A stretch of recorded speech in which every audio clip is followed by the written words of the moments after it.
Hi, my name is Fredrik Nilzén. I'm the head of group sustainability at Swedbank.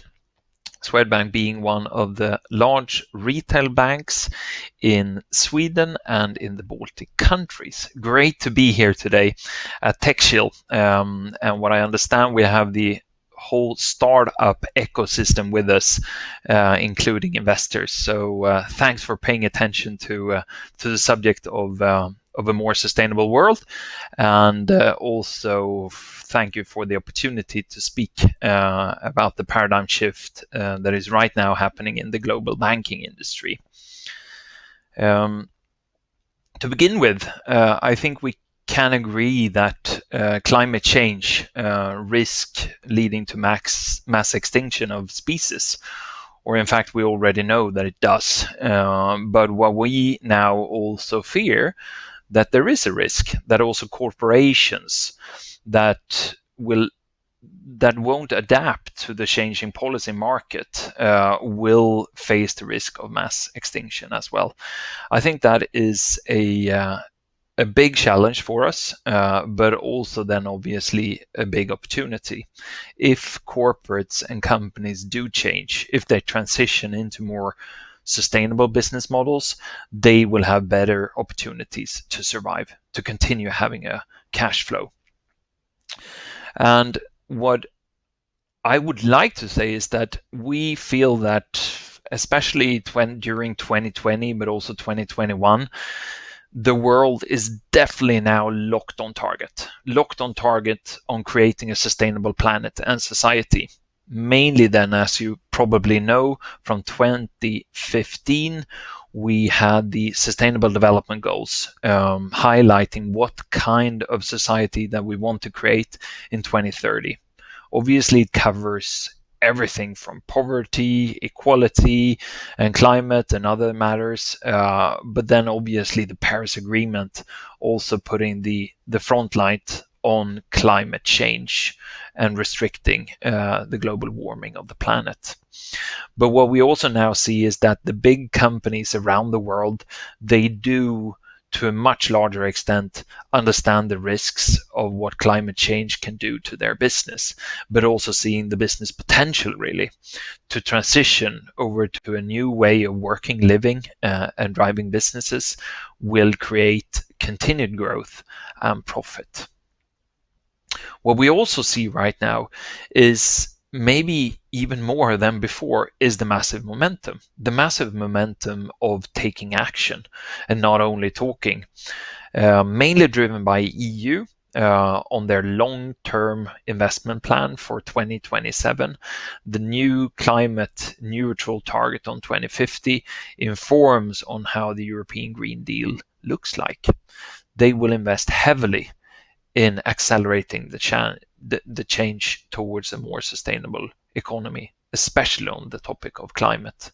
But also the recovery plan coming from the difficult times on COVID-19 is a key element, where we see, for example, big renovation plans of real estate across Europe being one key aspect of this. We can also see big countries like China and US regaining strength in showing leadership on climate, even if we also acknowledge the fact that China at the same time do way too much on expanding on coal. We don't believe that that is a good way forward, but we can also acknowledge that they are investing in solar cells, for example, more than any country around the world right now. But Biden's Climate Action Week really proved that more countries need to do more, and also showed that they are willing to do so. We can also conclude that large investors like BlackRock or State Street or Vanguard, they are also putting hard requirements on boards and management teams across the world that doesn't identify and act rigidly enough on climate, but also on other matters, and vote against those companies. So the momentum right now is massive, and the change is hopefully coming. Moving over to financial services then, in the Paris Agreement, for example, in Article 2C, there is a specific perspective that the financial services companies has a key role in shifting capital flows towards more sustainable investments and low fossil. And that has led to a lot of talk, but also now a production of frameworks for financial services companies, but also banks, to shift the blood flow of their companies. And I want to highlight the principles for responsible banking being key elements of what banks need to do in order to play this role. And one of them being the first principle on alignment, that banks that commit, as Swedbank has done, and most Nordic other banks as well, is that the future business strategy need to be aligned with the Paris Agreement. And in addition to that, also contribute to the Sustainable Development Goals. Some of you might have heard of TCFD. It is a framework of recommendations where you're providing the investor community and your stakeholders with forward-looking information on climate for your own company. Not only financial services company, but also other industries can use this. Incredibly important framework, and transparency and disclosure is an important first step for companies that are moving in to playing a vital role in climate change. Next thing around trustworthy target setting. For a bank, the indirect effect on climate change is far exceeding the direct effects through our operations. And therefore, we see that there is a need for development of data, but also methodology in setting these science-based targets towards the Paris Agreement, not only for utility companies or transport companies, but also for banks and financial services companies. We have engaged in this initiative called Science-Based Targets, and we will continue doing so and set our targets. Last but not least, if you're really interested in seeing how the regulators and politicians are moving along within EU on the EU Sustainable Finance Framework, please look deeper, because it is definitely a shift where sustainability in the financial services sector now also becomes regulatory and compliance. And this is an important piece of accelerating the change. So concluding then, the transition of society is huge. It will encapsulate most parts of our day-to-day life. It can for sure be energy, how we move around in society, or which materials that we use or reuse much better, or for that sake, what we eat or how we produce the food that we eat. But the conclusion that I also want to make is that the necessity of moving finance is just as important. In order to accelerate the transition of society, we believe that yes, it's all about the technology and innovation that we can create, but it's also our ability to shift capital flows, and therefore both perspectives need to be acted upon. And what I also want to channel is that even if you're an old company or you've been in the game for quite a while, there are a couple of steps on the journey of shifting your business model, or for that sake, if you're a new company or a startup that want to grow and create more impact through the innovation you have. It needs to start with strategy. It needs to start with a basic understanding of what kind of society problem that you want to solve for, and at the same time create a solid business development and outcome on financials as well. So that strategy needs to be built on differentiation and trust. And then to apply the innovation piece, not thinking that all the available tools that we have in the toolbox today is enough, but rather to see how can that innovation take place with the starting point in the challenge in society, but also with what the customers do want to see. How can we help the customers to make sustainable choices? And then also to make sure that you track and measure the progress towards those societal goals and value creation for society. And last but not least, if your ambition is based on a society problem, very seldomly you as one company or one individual, one startup or one big company, you cannot play this game alone. You will need to find your partners and advocate for change and put your piece of the puzzle into that partnership in order to scale the impact that you can have together. So with that said, I want to move a little bit over to Swedbank, the bank that I represent here today, and saying that we have throughout 2020 done some work on evolving our business strategy. It is not a revolution, but we have put the vision of a financially sound and sustainable society. That is what we are dedicated to create. We are not alone. The whole society is with us, but we're dedicated to put our piece of the puzzle into the game. And we think at least there are two perspectives that we need to keep at hand while doing so. First, doing things right to deliver on the hygiene factors, the sustainability basics through our own operations.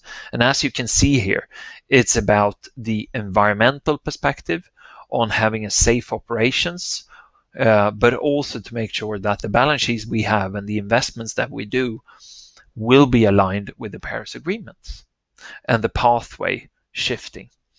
We can also conclude that we need to reflect society. Creating a diverse, inclusive, and sustainable workforce is key for us to continue performing. We will be more innovative and provide more performance if we have those teams. But with that said, also saying that the fight against financial crime, having an infrastructure for handling capital is maybe our most important sustainability-related question. To hinder the financial crime that wants to take benefit of our infrastructure is incredibly important. And obviously now in the space where sustainable finance becomes regulatory and compliance, we need to ensure to adopt these regulations fast and swift and make sure that they will also create benefit for our customers. And we believe that these aspects, they serve as the cornerstones of building a profitable and financially stable company for the years to come as well. We're already 200 years old, and we believe that we want to be at least 200 years old going forward.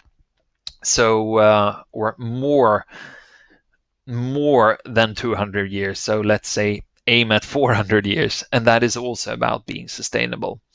And we believe that we also need to continue investing in our infrastructure to make sure that it's secure, accessible, and stable. And then over to the right-hand side here, we believe that the largest impact that we can have to society in transition is through our customers, to do the right things, to empower the people, the private customers, to create that better future by supporting them in making their sustainable choices, in their lending, in improving their houses, or investing solar cells, or investing their money in sustainable investment opportunities, or for that sake, work with our corporate business customers. There are over 600,000 of them across our 4 home markets to make sure that they can create that better future by supporting their transformation to more sustainable business models. That is the proactive role we need to play in helping and advising our customers on that journey. Some highlights before I end. During 2020, we were the only Nordic bank, in fact, that qualified into Dow Jones Sustainability Indices. We were super proud. We have worked for many years in order to qualify, and we're keen to fight for 2021 as well. But it's hard, but we're super proud because it concludes the most sustainable corporates in different industries across the world. We also made a world news in terms of making the first deal on green equity, helping a corporate client of ours to qualify their own equity as green. And that was unique. That was an innovation, and it's a good proof that we can show that the toolbox that banks has, they are not enough today. So we need to continuously try to innovate our way of supporting our customers. And last but not least, Swedbank has a daughter company in Swedbank Robur, an asset management company, second largest on the Stockholm Stock Exchange, and they have one of the most aggressive climate targets worldwide, with saying that all portfolios need to be aligned with the Paris Agreement 1.5-degree scenario already in 2025. Otherwise, we sell or we can't buy those companies. And at the same time, then in 2040, the capital needs to be transformed into a carbon neutral perspective already in 2040. That is aggressive, but it's also what is needed. And we're doing our best in order to deliver on that ambition. We can also see that we're growing our financing from low levels for sure, but that could also conclude that energy efficient mortgages, being a big mortgage bank, is key for us. It grows, but I would also say that the lack of data points is a big challenge that we try to get innovation into going forward. We can also conclude that we have, despite Corona, continued meeting young people, educating them on what it means to handle your personal economy, what it means to take up a loan, how important it is to save money for the future, etc. And last but not least, we have managed to decrease our direct and indirect footprint by large during 2020. Many thanks to the COVID pandemic, but also through action in reducing fossil fuel in our asset management and growing our green asset register. So with that said, I want to thank you for the opportunity to speak on the topic of the big paradigm shift in financial services, but also then in more specific on banks. And it's definitely time to do more, speak less, and drive the acceleration of the transition. And I think the startup community is better positioned than ever, normally with a starting point in the challenge that we see in society and finding new disruptive ways of driving business or helping established businesses to change the way that they work. So I think that is the last message that I want to give. I mean, if you have a strong innovation, but the impact might be restricted, find a value chain, find the big companies and put in your innovation, and the impact could be massive. So with those words, I want to say thank you and take care. Bye.